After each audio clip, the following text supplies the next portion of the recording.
Welcome to America's Heroes Group. And welcome to America's Heroes Group. My name is Sean Claiborne, and today we have a great show, America's Heroes Group Roundtable with partner 97 Switch LLC. October is National Breast Cancer and Domestic Violence Awareness Month, and today is Saturday, October 30th, 2021. The host is Kelley. I'm Sean Claiborne, National Guard veteran, U.S. Army. Also, we have our executive producer, Miss Glenda Smith, and our digital media producer, Ivan Ortega of Scouts Honor Productions. And we have a great panelist here today. We have some information he's going to give to us about the importance of digital marketing. And that is Mr. Jeremy Greenberg, founder and web designer of 97 Switch LLC. Jeremy, how you doing?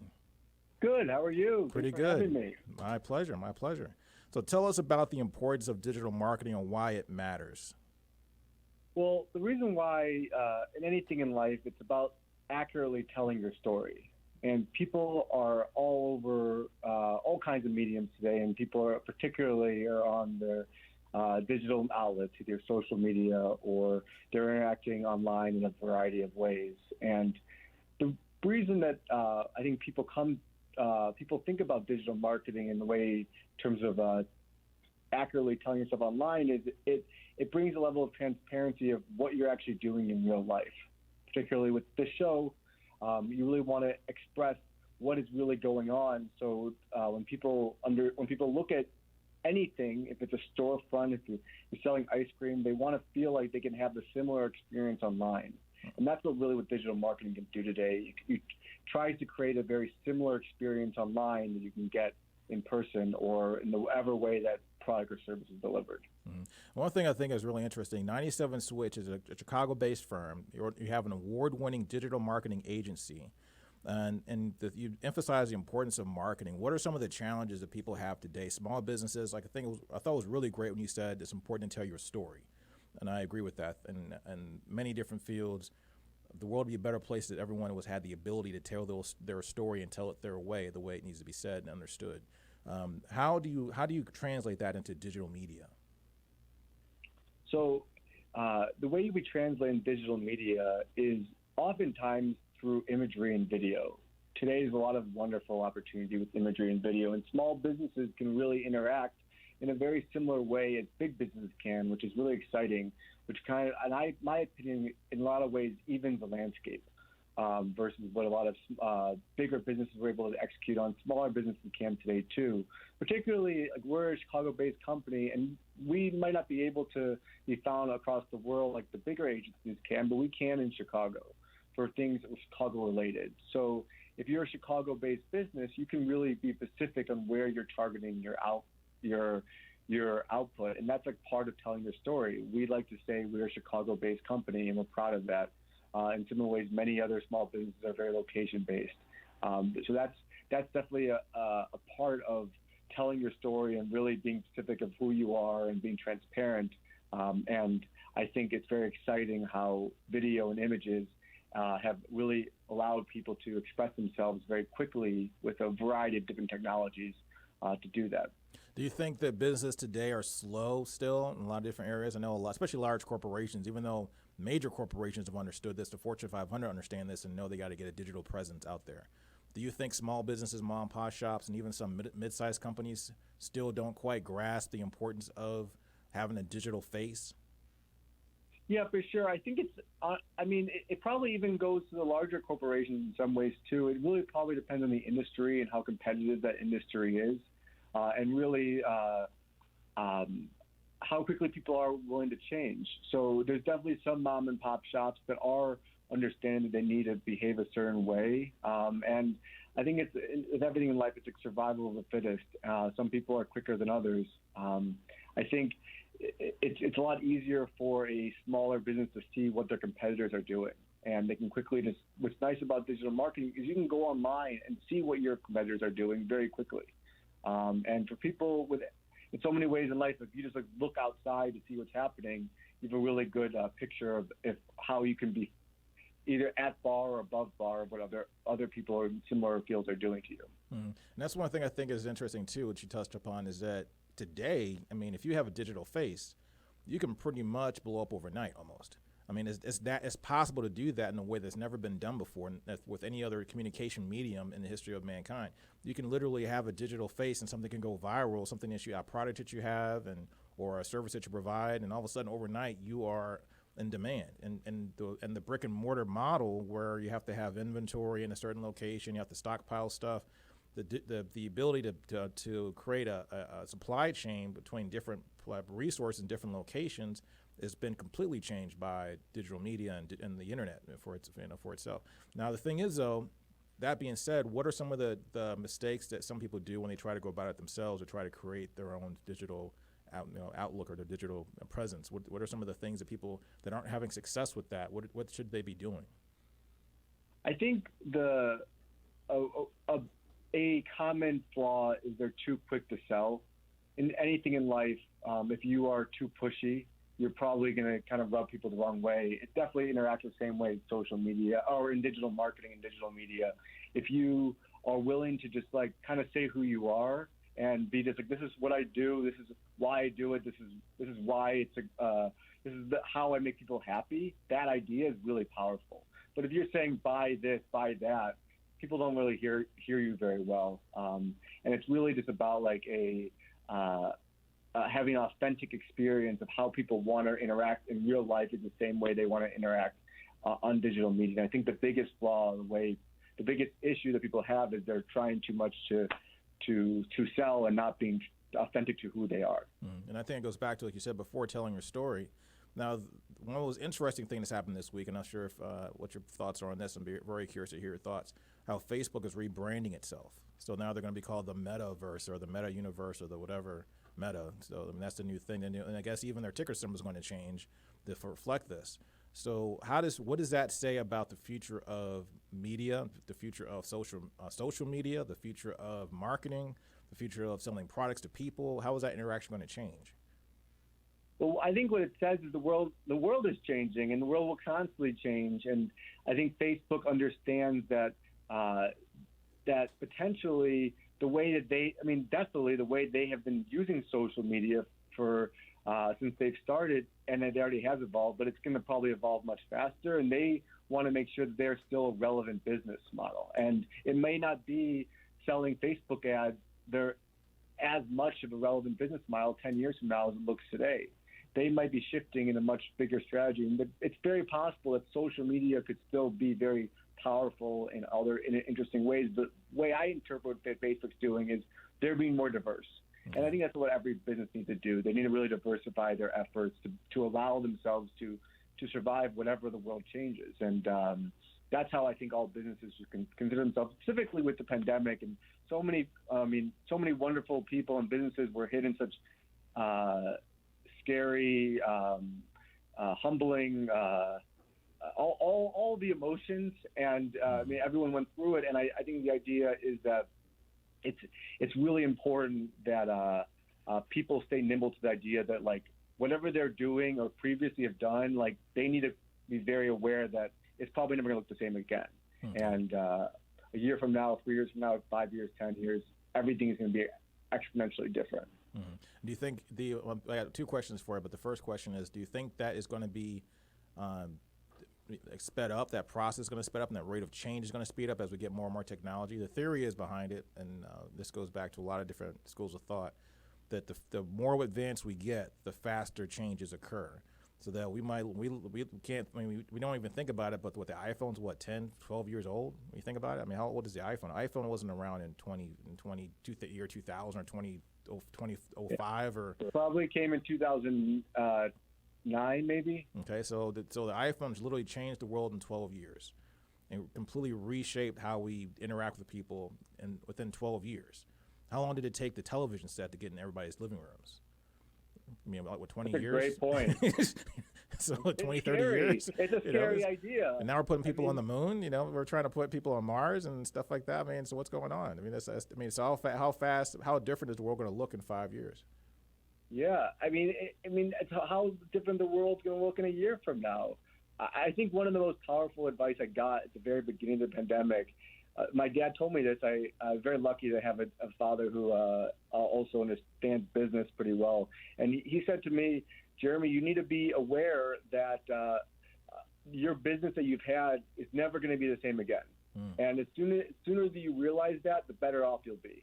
And I'm in digital marketing. I'm used to change, and I knew that I still had to look at things differently, and that was very powerful advice. I got that early April 2020. So I think the idea that like you need to constantly set yourself up to adapt.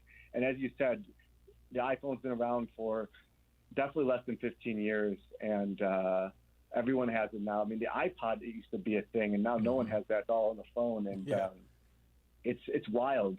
It's really important for people, to understand that learning is always a powerful tool. Learning has always been it's been everything in life, and I think it's definitely intimidating if you're not learning in the same way that the world is changing, and in probably all areas of life. That's pretty profound what you just said. I think that's pretty profound what you said. And the world's not learning as fast, or the world is not. You said, what did you say that one more time? You said the world is not learning as fast as. Well, the world might be learning people have always needed to constantly learn and change. Obviously, technology from like having stones and hammers and whatever, and now, I guess you can. I think it's probably difficult to, if maybe 100 years ago, if you weren't learning as fast as other people, you wouldn't be so far behind. But now it might be intimidating that like if you're not learning in a 10-year period, probably a lot is going to go to come across you. And I think, if someone was in sales 20 years ago and they probably weren't using a computer very much then, and now everything is on a computer, and that's probably a very intimidating idea. So how do people get a hold of you, and can you give us your information as to how to connect with you, so that way businesses that need your help, businesses that need to get your services, how do they get in hold of you? How do they connect with you? So people can find us at 97switch.com. That's my company, 97switch. And we have info at 97switch.com as a generic email to contact us. As a contact form there. We're really always just hoping to connect with people who want to push themselves forward. And the idea is that, like, we understand that it will always be moving in a direction of change and telling your story, and telling your story will just will look different. And we want to be part of that. So we're always looking to connect with other people and learn from other people, and we try to teach people while we're learning from them.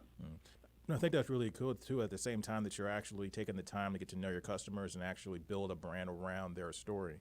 What is your process? Talk me through the process of once a person comes on board with you. How do you take them from point A, okay, I have no idea what I'm doing. I need to get my business out there. I need to have a digital face. Now what do I do? I'm here to see you. What do I do? So when we do with everybody, the first thing is we try to establish the goals. With anything in life, you got to understand your goals. Then we try to figure, okay, based on your goals, what is your timeline?